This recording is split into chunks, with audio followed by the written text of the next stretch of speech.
Audio Jungle. Audio Jungle.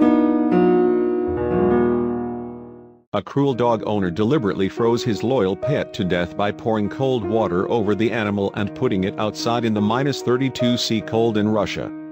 Rescuers reached the whimpering animal while it was still alive, but encased in ice, in its outdoor kennel in Yakutsk, the coldest city in the world.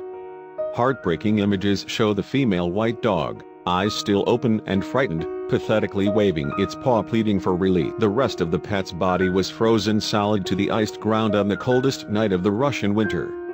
The animal activist volunteers in Yakutsk, the coldest city in the world, managed to free the poor animal and rush it to the vet, but despite frantic efforts he was unable to save the 1-year-old. He put the dog down to end her agony.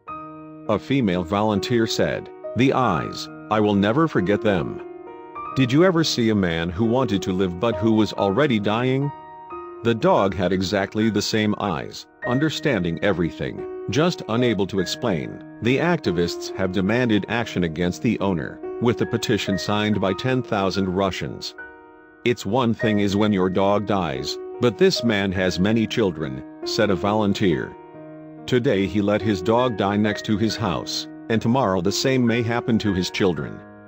The dog owner was not named but is said to have earlier neglected the dog. The activists are also complaining about alleged police inaction over the case, and a policy of the local mayor to clean up city by exterminating strays, reported the Siberian Times. They claim this gives a green light to cruelty to unwanted dogs.